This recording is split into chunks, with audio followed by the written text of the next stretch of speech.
wabarakatuh. Perkenalkan, nama saya Indah Nur Sabrina, mahasiswa semester 6 dari Kuantitatif. Izinkan saya untuk memenuhi tugas UTS mata kuliah metodologi penelitian. Yang pertama, saya akan menjelaskan karakteristik dari penelitian kuantitatif. Yang pertama itu ada desain. Nah, desain ini terstruktur dan tersistematis. Nah, biasanya peneliti ini sudah menentukan dari awal menggunakan instrumen penilaian seperti survei dan korelasional.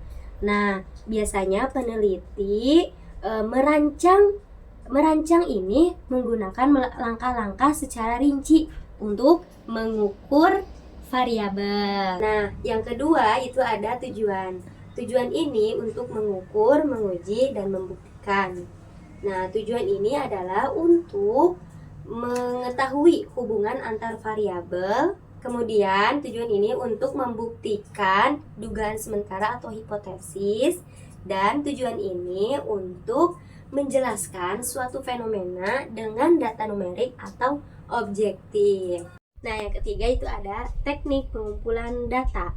Nah, teknik pengumpulan data ini biasanya menggunakan instrumen yang standar seperti kuesioner, ada tes juga, dan ada angket. Nah, kemudian teknik pengumpulan data ini biasanya dilakukan dalam waktu tertentu. Nah, umumnya teknik pengumpulan data ini bersifat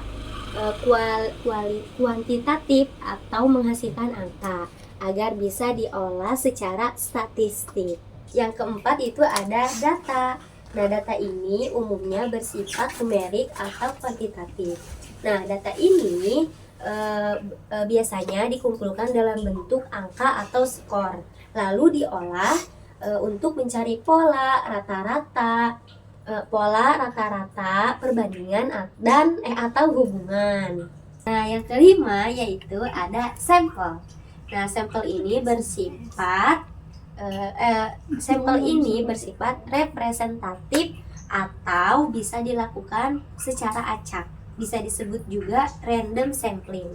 Nah, jumlah populasi di sampel ini biasanya cenderung lebih besar untuk memastikan hasil penelitian bisa digeneralisasi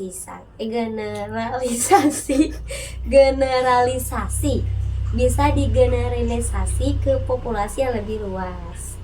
Nah, yang keenam itu ada analisis. Nah, biasanya analisis ini menggunakan analisis statistik seperti UJT, terus ada ANOVA, terus ada regresi, terus ada korelasi, atau statistik deskriptif.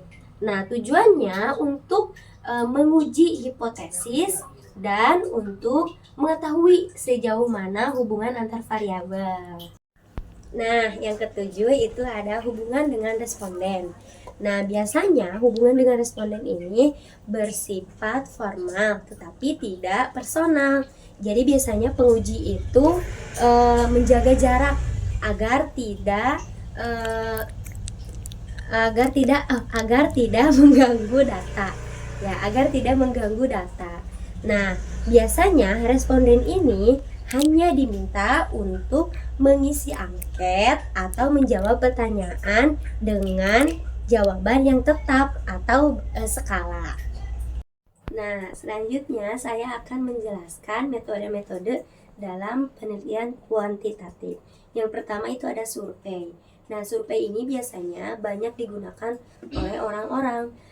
Biasanya itu menggunakan angket dan kuesioner. Nah, metode survei ini bersifat kuantitatif deskriptif. Nah, untuk mengukur seberapa puas siswa tersebut dan untuk mengetahui pengaruh terhadap pembelajaran tertentu. Nah, yang kedua yaitu ada metode ex post facto. Nah, metode ini tuh kejadiannya sudah lewat, jadi kita nggak bisa tuh memanipulasi lagi variabel.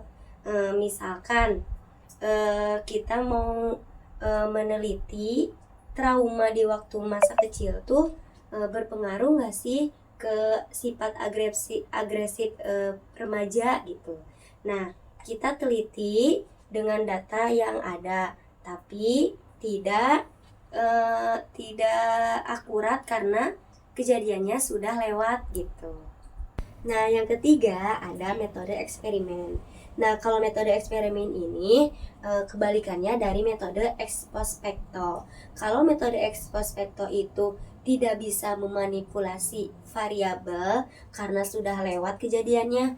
Nah, kalau ini mah bisa memanipulasi variabel karena kejadiannya yang sedang terjadi atau baru saja terjadi. Contohnya, ketika kita ingin mengetahui seberapa pengaruhnya keaktifan belajar siswa di kelas terhadap pembelajaran. Nah, yang ketiga itu ada keempat salahnya. Nah, yang keempat itu ada kuasi eksperimen. Nah, kuasi eksperimen ini hampir sama dengan eksperimen, tetapi kuasi eksperimen ini bedanya tidak bisa diatur. Contohnya, misalkan ada dua kelas nih, yang satu kelas memakai metode ceramah dan yang satu kelasnya lagi memakai metode media. Nah, ternyata hasilnya lebih bagus yang media, yang ceramah biasa aja. Nah, kalau eksperimen itu kita bisa lihat gitu ya, bisa membandingkan langsung gitu. Tetapi untuk kuasi eksperimen itu tidak bisa kita yang ngatur gitu ya. Kalau tadi eksperimen kan bisa diatur ya. Jadi kelihatan mana yang berhasil, mana yang belum berhasil gitu. Kalau di metode kuasi eksperimen mah kita yang tidak bisa ngatur. Misalkan contohnya itu kita meneliti sebuah bimbel. Nah, di bimbel ini kita tidak bisa mengatur siapa aja yang bisa masuk. Misalkan kita bisa mengatur nih, yang bisa masuk bimbel itu orang-orang pintar aja.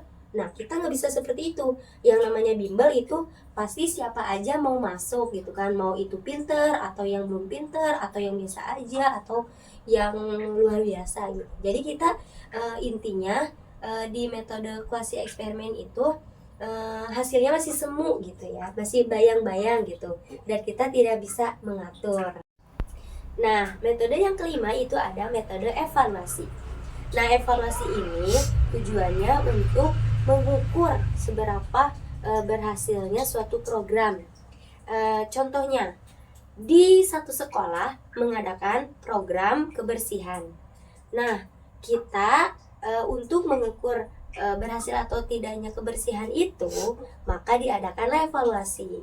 Jika hasilnya masih kurang baik, maka kita mengevaluasi kegiatan tersebut agar lebih baik ke depannya. Dan jika hasilnya sudah baik, nah bisa ditingkatkan dan dikembangkan program tersebut. Nah, selanjutnya saya akan menjelaskan jenis-jenis penelitian kuantitatif. Nah, yang pertama itu ada korelasional. Korelasional ini ingin mengetahui hubungan antar dua variabel dengan seberapa kuat hubungan tersebut tanpa menyimpulkan hubungan sebab akibat. Nah, yang kedua itu ada komparatif. Komparatif ini perbandingan dua atau lebih kelompok terhadap variabel tertentu. Contohnya, dalam satu kelas kita akan membandingkan siswa kelompok A dan siswa kelompok B dalam kompetensi pelajaran matematika. Nah, di sini kita lihat hasilnya dari perbandingan dua kelompok tersebut, hasil dari pembelajaran matematikanya itu. Nah, yang ketiga itu ada kausalitas.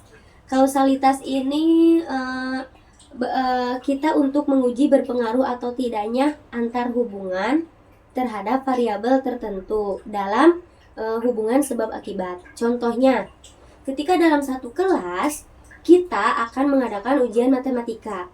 Nah, kita akan mengasih kepada siswa itu waktu belajar untuk menghadapi ujian tersebut. Nah, kita lihat seberapa pengaruhnya sih kita memberikan waktu belajar tersebut kepada siswa? Apakah pengaruh dari waktu belajar itu nilainya pada tinggi atau tidak? Nah, yang keempat itu ada deskriptif. Deskriptif ini hanya menggambarkan suatu fenomena antar variabel secara sistematis dan akurat tanpa mencari hubungan atau pengaruh suatu variabel tersebut. Nah, sekian penjelasan dari saya terhadap materi-materi mata kuliah metode penelitian, metodologi penelitian. Kurang lebihnya mohon dimaafkan. Assalamualaikum warahmatullahi wabarakatuh.